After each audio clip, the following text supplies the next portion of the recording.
My name is Sarah, and I never thought my life would end like this. One moment, everything was perfectly normal. Just another ordinary day. I was caught up in my usual routine, moving through life without a second thought that everything was about to shatter. If you had asked me how I imagined my life would end, I would have said something predictable. Maybe old age, surrounded by family, or at the very least, some kind of warning, an illness, a gut feeling, something. But that's not how it happened.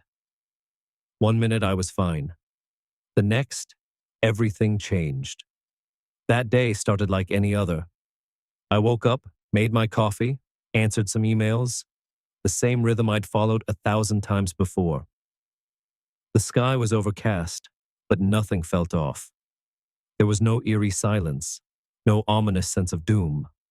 I had weekend plans I was looking forward to. I had a future.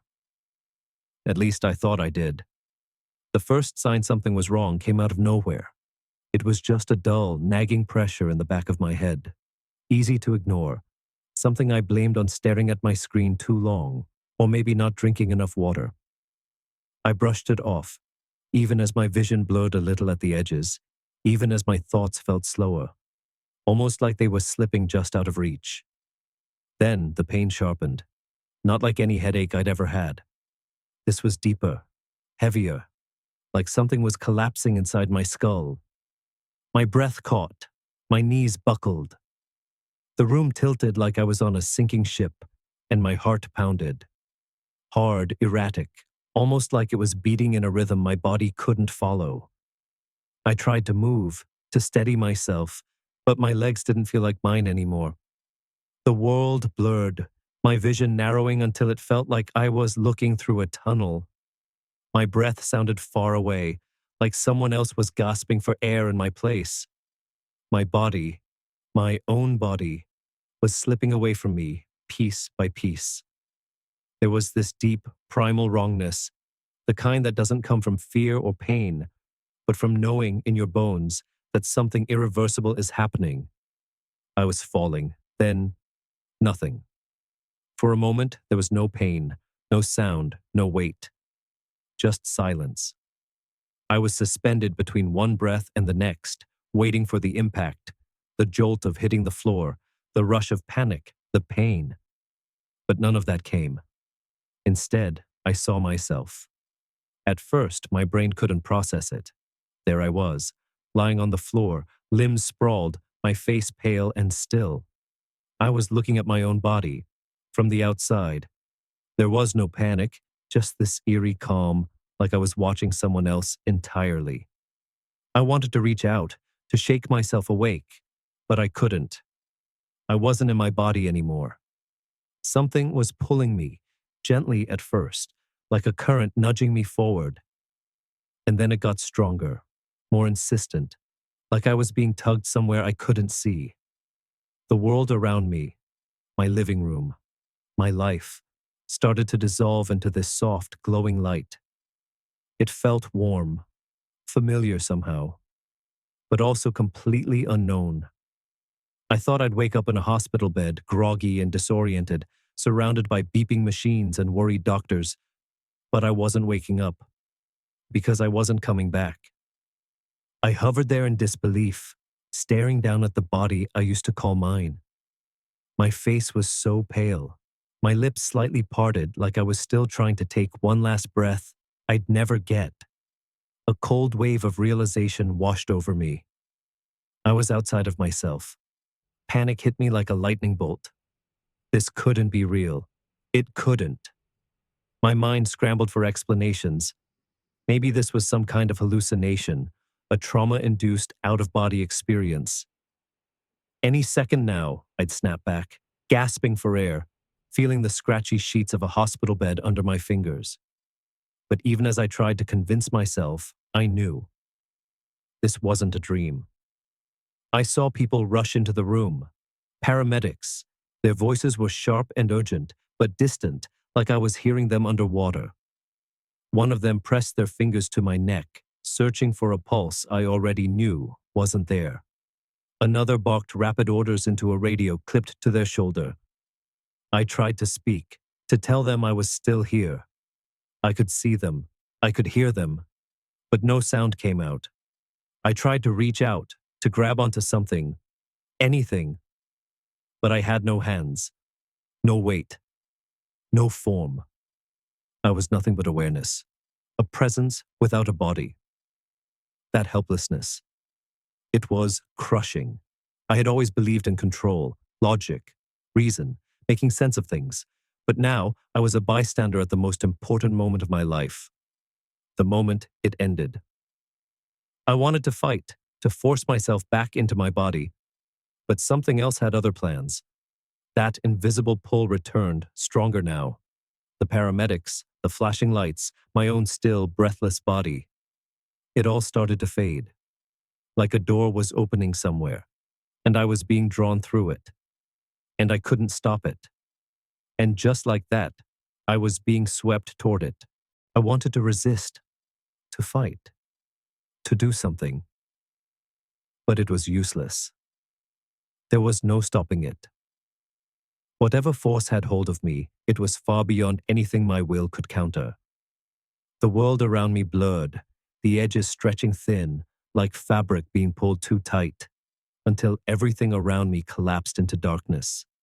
But the darkness wasn't empty. Far ahead, in that vast, endless void, something began to take shape.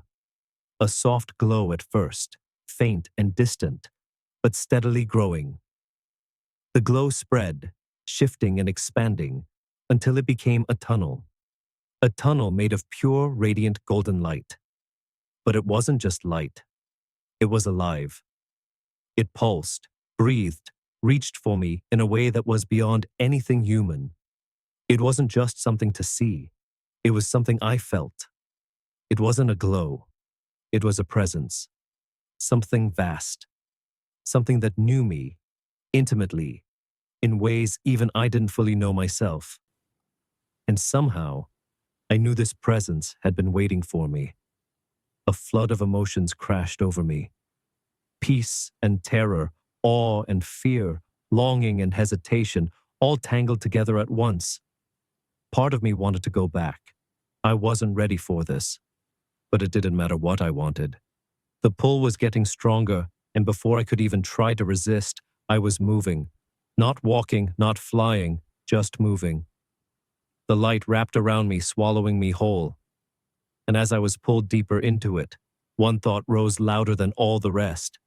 I knew I was dead. But that wasn't the part that scared me. The pull was relentless, dragging me forward, deeper into the brilliance ahead.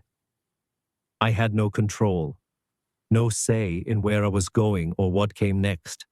I was being taken somewhere far beyond anything my mind could comprehend. The tunnel wasn't just light, it was alive. It radiated warmth, energy, and something deeper, something that felt ancient and personal all at once. It felt like it had been waiting for me. I moved effortlessly, even though I had no body, no feet, no hands, just awareness. Fully present, with nothing tethering me to the world I had left behind. There was no up or down, no sense of direction, only the steady, undeniable sense that I was being drawn towards something infinitely greater than myself. And then I emerged. The tunnel opened into an expanse of pure, indescribable light. It stretched in every direction, endless and infinite, but somehow it didn't feel empty. It was alive. The very air, if you could even call it air, was filled with warmth, a radiance that didn't just shine but seemed to know me completely. The light wasn't harsh or blinding, it was soft, yet more real than anything I had ever seen. There was depth to it, motion, like it was breathing. It felt eternal, alive in a way I couldn't explain, but I understood somewhere deep inside. And then I saw him. At first, he was just a figure standing in the middle of the light. I couldn't see his face clearly, but I knew. Before my mind could even process it, my soul already understood. It was Jesus. There was no doubt, no hesitation. It wasn't a guess, it was a memory, one I'd carried my whole life without even realizing it. I had known him, even when I didn't know I knew him, even when I questioned, doubted, wondered, ignored. He had always been there. I couldn't move, not because I was afraid, but because I was completely overwhelmed. His presence was everything. It wasn't just something I could see. It was something I could feel in every part of me. His presence washed over me like an ocean, deeper than any feeling I had ever known. It was love. Pure, limitless, all-consuming love. It wasn't just surrounding me. It was filling me, reaching into the deepest corners of my soul, finding places I hadn't even known were empty. No earthly love, not even the love of family or a child, could come close to this. And yet, in his eyes, I saw something else. Sorrow. A sorrow so deep, so profound, it could only come from someone who had seen everything. Every heartbreak, every betrayal, every moment of human pain across all of history. It was the sorrow of someone who had loved endlessly, even when that love was rejected.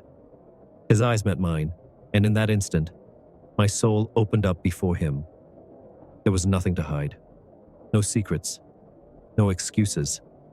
Every thought I had ever had, every shame, every regret, it was all laid bare before him. And still, there was no condemnation in his gaze, only truth. And then he spoke. Sarah. The sound of my name, spoken by him, wasn't just a sound.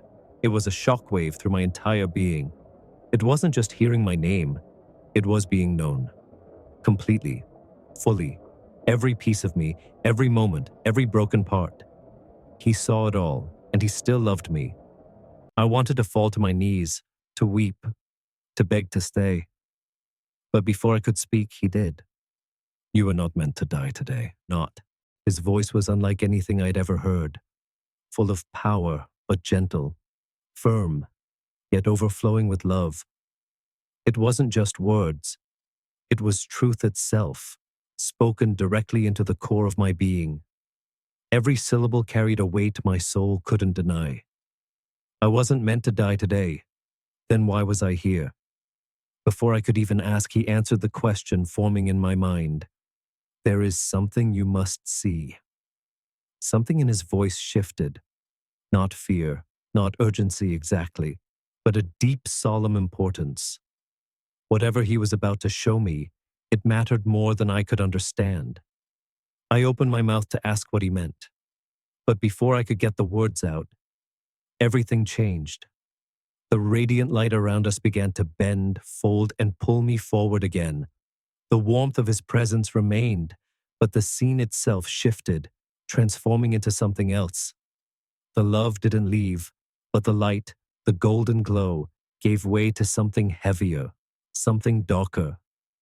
And then, he showed me what's coming. This time felt different. If I even had a body here, it was weightless, but somehow I could still feel myself moving, not just observing from a distance, but fully inside what I was being shown. I wasn't a passive witness. I was there, living it, breathing it, surrounded by it. The brilliance that had surrounded Jesus faded into a heavy, suffocating gray haze. The very air felt thick, charged with something I couldn't name, but it unsettled me to my core. Then, like my vision had finally adjusted, I saw it. The world was different. The sky above wasn't dark from nightfall. It was darker than that. An unnatural shadow hanging over everything, like something unseen was pressing down on the earth itself. The air felt tainted, heavy with tension that made my soul tremble. This was not a world at peace. It was chaos. I stood in the middle of a city, though I couldn't place where exactly. Crowds filled the streets, but this wasn't some festival or celebration. This was desperation. Raw, boiling over, barely contained. People surged forward, shouting, faces twisted with anger and fear. Protests. Thousands of voices rose into a deafening roar, blending into a single chaotic scream that echoed through the streets. Some held signs, but the words blurred together in the madness. I caught glimpses here and there. No more lies. We want justice. The system has failed us. Towering digital billboards flickered to life, cutting through the chaos with cold, glaring light. News anchors, world leaders, scrolling headlines. The faces on the screens looked drained, hollowed out, panic simmering just beneath their controlled expressions. Their words were flat, rehearsed, but the weight of what they were saying cut straight through me. Economic collapse, unrest, emergency measures, unprecedented crisis. The world stands on the brink. I couldn't look away as the screens shifted to graphs. Stock markets plunging into freefall, red warnings flashing faster than I could process. Currency crashes, governments scrambling, leaders making promises they couldn't possibly keep. The weight of it all pressed down on me, thick and suffocating. And then, suddenly, I wasn't in the city anymore. The world twisted around me, and I was somewhere new, standing on the very edge of destruction. Earthquakes tore through the ground beneath me, splitting highways apart like paper, buildings swaying and crumbling as people screamed and ran. The skies darkened even further, and I saw storms unlike anything I had ever known. Monstrous hurricanes swallowing entire towns, floodwaters surging with merciless force, winds shredding through neighborhoods like they were nothing. There was no time to catch my breath before I was yanked to another place, and then another. Fires raged, floods swallowed streets, violence erupted in cities as desperation turned to survival. And through it all, something felt off. It wasn't just natural disasters. It wasn't just political upheaval. It wasn't even just human failure. There was something beneath it all, something unseen, but fully present. I heard whispers. At first I thought they were from the people around me, but no. These voices came from nowhere and everywhere, weaving through the chaos like a hidden thread, subtle but undeniable. This was manipulation, a dark influence feeding the panic, stoking the fires, twisting hearts and minds, deepening the division until it became impossible to tell where fear ended and evil began. This wasn't just a world falling apart. It was being pushed, guided toward destruction by something unseen but very, very real. I couldn't take it anymore. I turned, trying to escape, to pull myself out of the vision, but I couldn't. I wasn't in control. And then, in the middle of all of it, I heard my name, clear, strong, a voice that cut through the madness like a blade of pure light. I knew that voice. I spun around, heart pounding, and there he was. Jesus. He stood there steady and unshaken, his presence cutting through the storm of chaos unraveling around us. His eyes met mine, filled with both fierce love and a deep, ancient sorrow, the kind of sorrow that comes from seeing too much, knowing too much, for far too long. The earth trembled, the skies churned, people screamed in anger and fear, but none of it touched him. He stood like an unshakable foundation, unmoved by the storm. And when he spoke, his voice carried a weight that reached into the deepest part of me, cutting through all fear, all confusion, all doubt. The world stands at a crossroad. The words weren't just information. They were truth, vibrating through my soul with a clarity that left no room for misunderstanding. I turned, looking back at the devastation, the hopelessness painted across every face. Even the leaders, the people who had spent their entire lives clawing their way to power, looked utterly lost. Jesus lifted his hand, and the scene shifted again. I saw people turning away from him, not in hatred, but in sheer indifference. They weren't angry at God. They just didn't care anymore. Holiness was mocked. Faith was a punchline. Churches stood empty, not because people had stopped believing entirely, but because they had found easier gods to follow. Convenience, comfort, self-satisfaction. The lines between right and wrong were gone, blurred until there was no truth left, only personal versions of it, twisted to fit whatever made people feel good. A deep sadness settled over me, heavier than anything I'd felt before. This wasn't just the collapse of governments or economies.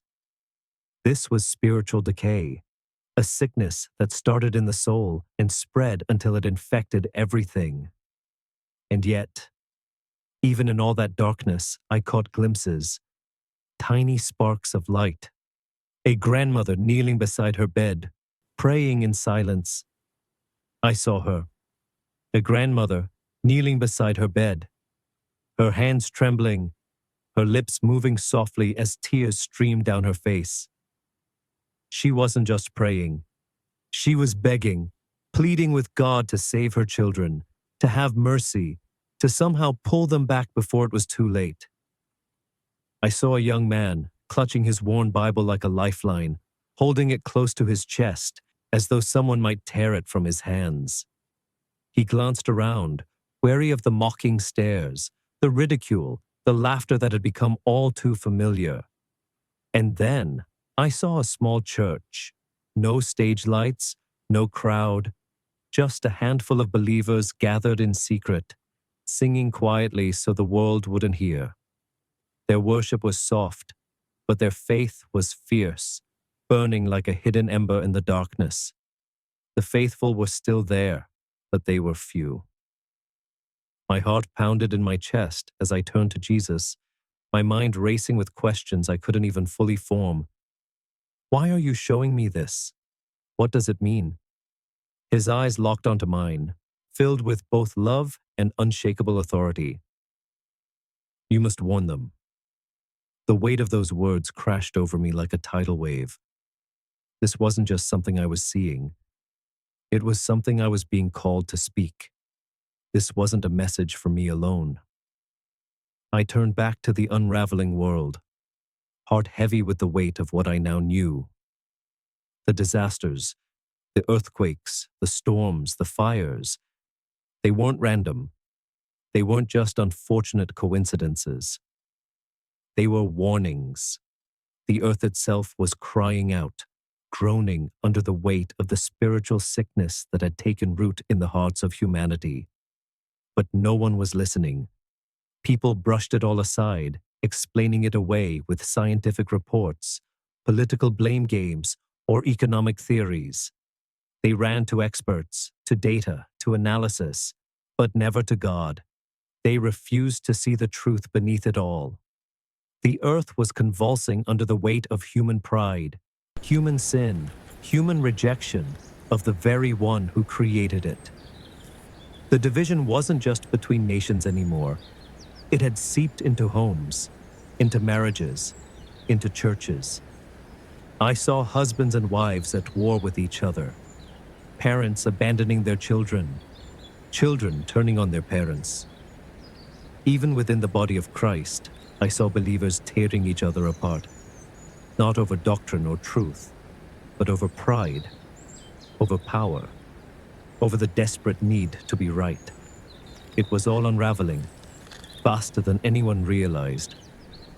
I turned back to Jesus, desperation clawing at my chest. Lord, I whispered, barely able to breathe, can this be stopped?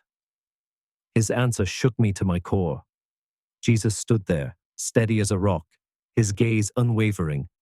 The love in his eyes was still there, but so was the weight of eternal truth.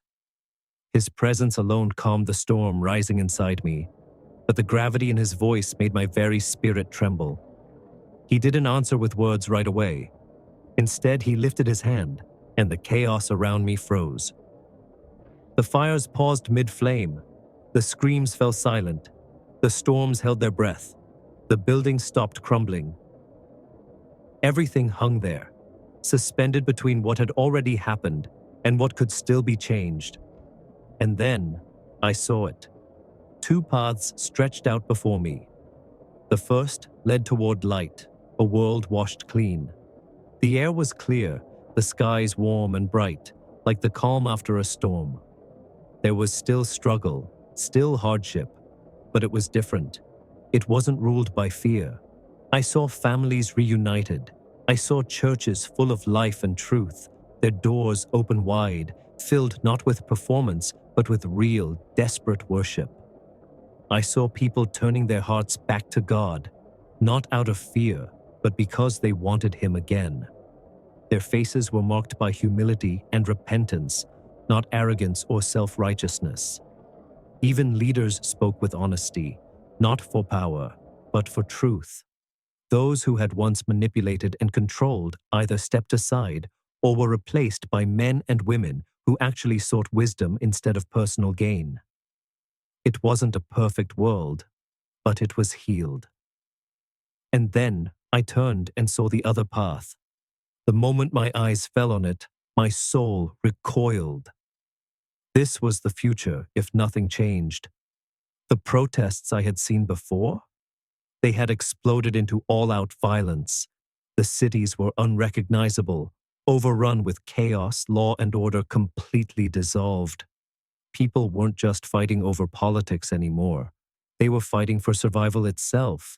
The financial collapse I'd glimpsed? It was total. Money had become meaningless. Bartering, looting, betrayals. Survival had become the only law. Trust no longer existed. The natural disasters didn't just continue. They escalated beyond anything the earth had ever endured. The earthquakes didn't just rattle cities. They split the very land itself. Storms didn't just flood towns. They swallowed entire regions whole. Fires didn't just destroy forests. They consumed everything in their path, leaving nothing but ash. But even all of that wasn't the worst part. The worst part was the darkness. It wasn't just physical. It was a presence, thick, oppressive, alive. The whispers I'd heard before, the unseen manipulation pulling the strings in secret, it was no longer subtle. It had taken control. People weren't just deceived. They were enslaved by it. It had seeped into everything. A spiritual cancer metastasized across the earth. I turned back to Jesus, my breath coming in shallow, trembling gasps. I wanted to beg Him to stop it, to tell me this was just a warning, not something that had to happen. But before I could even speak, He answered, "The choice is still open." But time was running out. His words pressed into me like a weight I couldn't shake. The world wasn't doomed. Not yet. But the window for mercy, for repentance, or for turning back, it was closing fast. I looked again at the two paths. They weren't just distant possibilities. They were choices we were already making. The future would be shaped not by fate, but by the hearts of people. I turned to Jesus, my voice cracking with desperation. How do we stop this? What do we do? His eyes held both sadness and unshakable hope. Return to me. The words were simple, but they carried the weight of eternity. Repent. Turn away from sin. Turn away from pride. Turn back to the one who loves you. Turn away. Turn away from the hatred, the greed, the arrogance, the selfishness, all the things that had blinded so many. Turn back to Him. It was so clear now. This wasn't about one country, one leader, or even one isolated event. This was about the entire world, the heart of humanity itself. We had drifted too far, too lost in our own desires, too caught up in our own importance to see the danger we had invited into our midst. This wasn't just political. It wasn't just environmental. It wasn't just economic. This was spiritual. And unless we returned to God, nothing, no policy, no movement, No amount of technology or progress would be able to stop what was coming. I felt the urgency deep in my chest, like a fire burning through my ribs. This warning wasn't just for me, it was for everyone. I looked back into Jesus' eyes, and suddenly, everything shifted again. A new vision unfolded before me, and what I saw next was even more terrifying. I stood there, frozen, the weight of his words still heavy in my soul. Return to me. That one phrase echoed in my mind, reverberating through every part of me. But before I could fully process what it meant, the world around me changed again. The brilliant light surrounding Jesus dimmed, and I felt myself being pulled forward into something darker, heavier. An uneasy tension settled over me, like the air itself was bracing for something unavoidable. And then I saw it. At first, it was subtle, a shift in the atmosphere, an invisible fault line running through the world, a sense that something was off. But then everything began to unravel at once. I saw people glued to their screens, faces pale, eyes wide with confusion and disbelief. News anchors spoke in rushed, urgent tones, trying and failing to hide the panic creeping into their voices. I couldn't hear every word, but headlines flashed before my eyes. Unprecedented global event stuns the world. Markets collapse as chaos unfolds. Governments scramble. Leaders in emergency talks. What happens now? I was pulled from place to place, witnessing the world's reaction. In some countries, people flooded the streets, riots exploding out of sheer desperation. They weren't just protesting, they were begging for answers, desperate to understand what was happening. Governments scrambled, their leaders once confident and polished, now looking lost and uncertain, fumbling for control. I saw boardrooms filled with men and women in suits, their faces pale, their hands shaking as the numbers on their screens plunged into freefall. The global financial system, already fragile, began to crack under the weight of fear and uncertainty. But then, something shifted. I saw it, though I couldn't fully explain it. Leadership itself was changing. Some leaders were simply gone. Whether forced out, resigned, or removed by something darker, I couldn't tell. Others stepped in to fill the void, but they weren't there to serve. Their eyes gave them away. These weren't leaders driven by compassion or a desire to protect. Their eyes were cold, driven by control, by domination, by a coordinated agenda. The media couldn't keep up. Reports contradicted each other minute by minute. One moment, one version of truth filled every screen. The next, it was rewritten completely. Confusion became the norm, and that confusion wasn't accidental. It was intentional. And then, I was pulled even deeper. Suddenly, I wasn't just seeing the physical world anymore. I became aware of something happening behind the scenes, in the spiritual realm. A war was raging, not with guns or missiles, but with forces I could barely comprehend.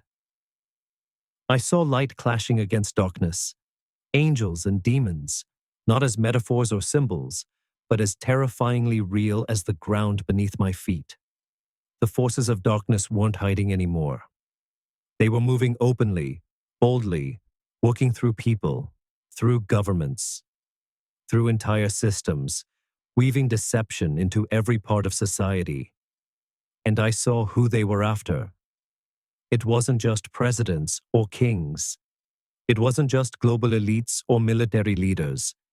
They were after everyone, everyday people.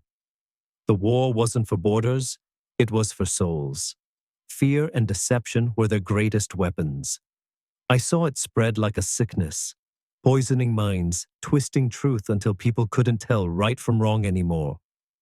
I saw believers, people who once stood side by side, now turning on each other, fighting over petty arguments while the real enemy worked right in front of them, unseen and unchallenged. Some churches fell. Their foundations had been built on performance, popularity, and shallow showmanship. They couldn't withstand the weight of truth. But then, I saw a remnant. A small but unshakable group. They stood firm, not because they were perfect, but because they refused to bow.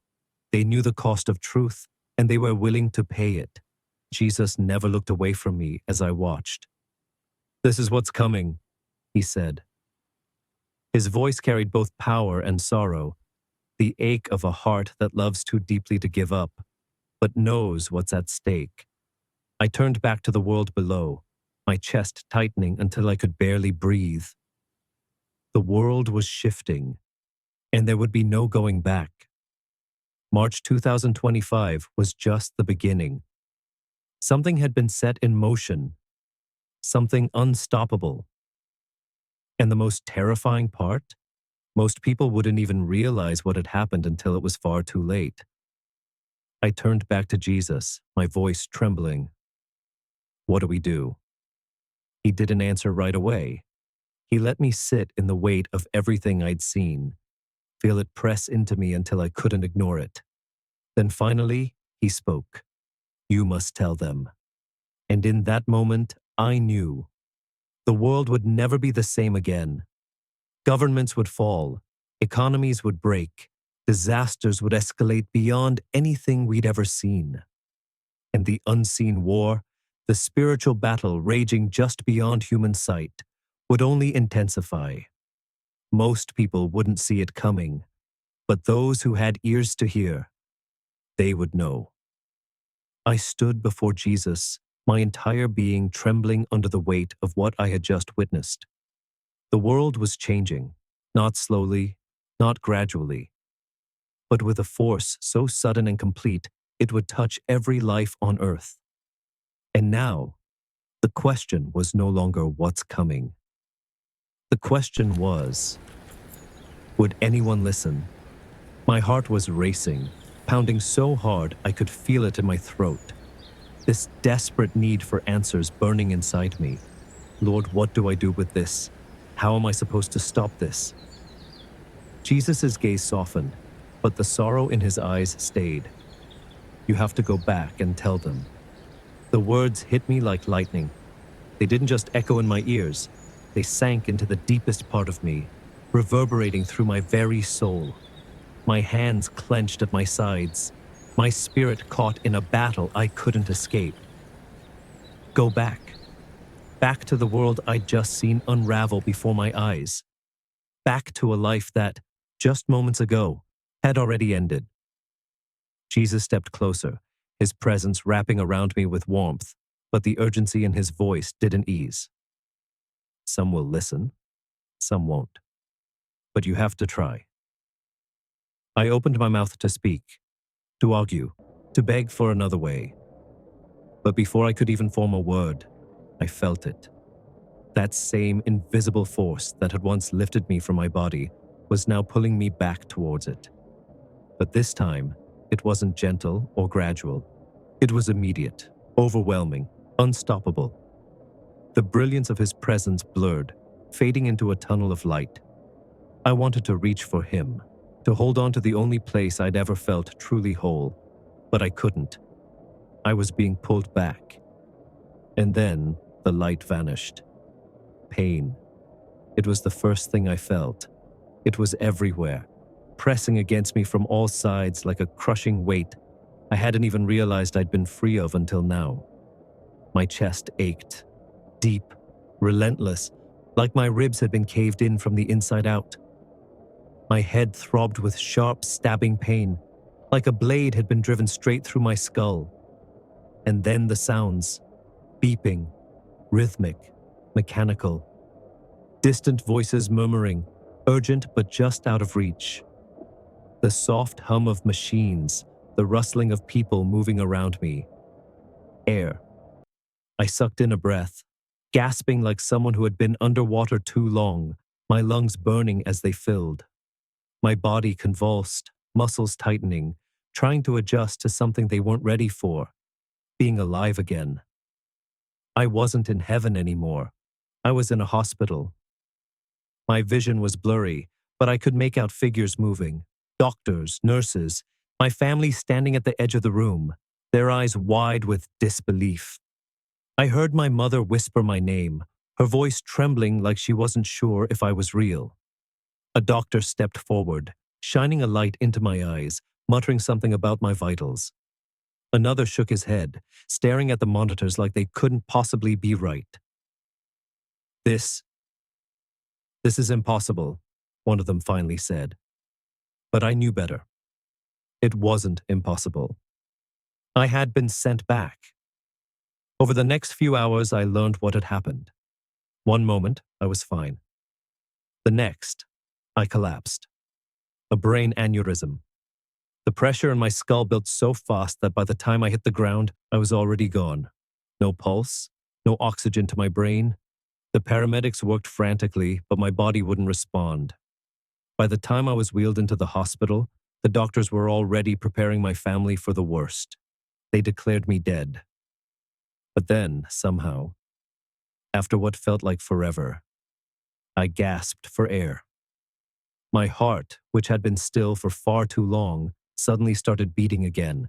The flat lines on the monitors flickered to life.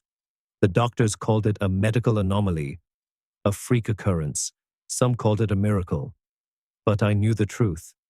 Even as my body struggled to come back to life, my mind was racing, flooded with visions, warnings, the voice of Jesus still echoing inside me. The message wasn't just for me. It was for everyone. I couldn't shake the urgency, this deep knowing that time was short. I had seen what was coming. I had felt the spiritual war raging just beyond human sight. I had witnessed the deception, the chaos, the destruction that was already starting to unfold. The world wasn't ready. I had been sent back for one reason, to warn them, to tell them that if we don't turn back to God, we're out of time. I closed my eyes, my breathing slow and steady, despite the exhaustion that pressed down on me like a weight. The beeping machines, the doctors, the faces of my family, they all felt distant. The only thing that mattered was the weight I now carried. I had to speak. I had to tell them, even if they didn't believe me. Even if they mocked me. Even if they called me crazy, because none of that mattered. I had seen the truth, and there was no going back. When I was finally discharged from the hospital, I knew my life would never be the same. I hadn't just been given a second chance at life. I had been given a mission. Jesus himself had sent me back, and I couldn't ignore it. At first, I thought people would listen. How could they not?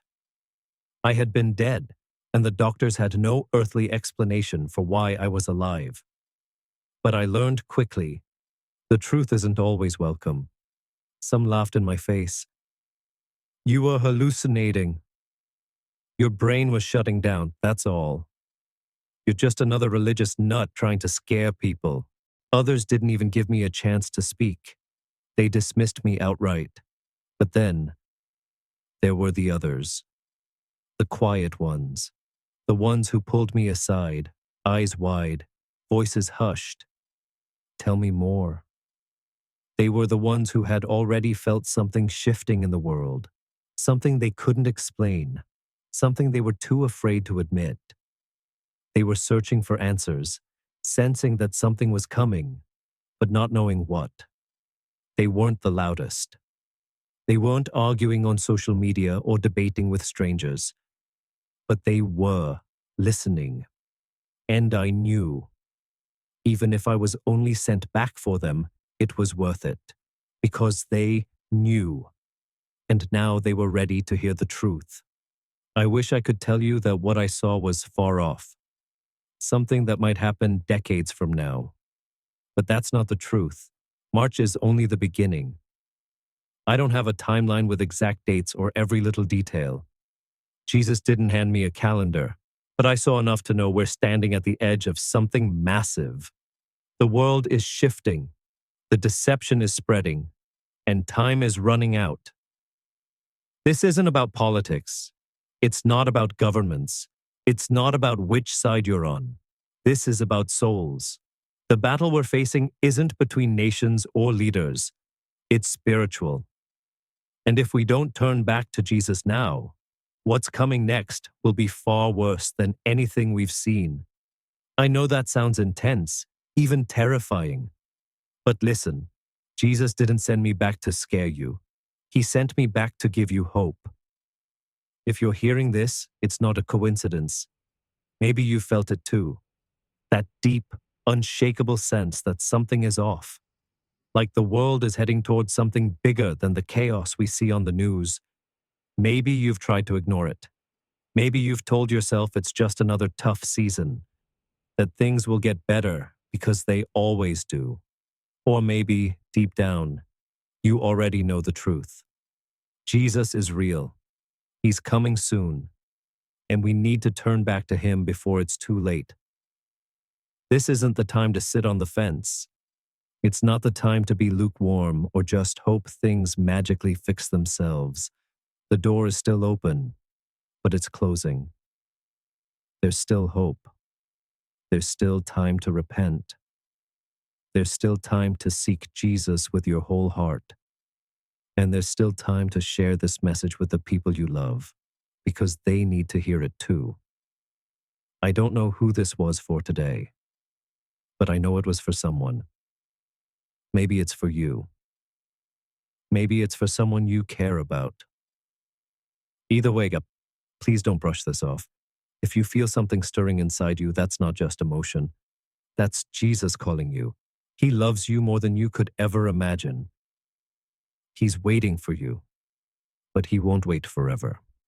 So I'm asking you right now, don't wait. Pray. Seek him.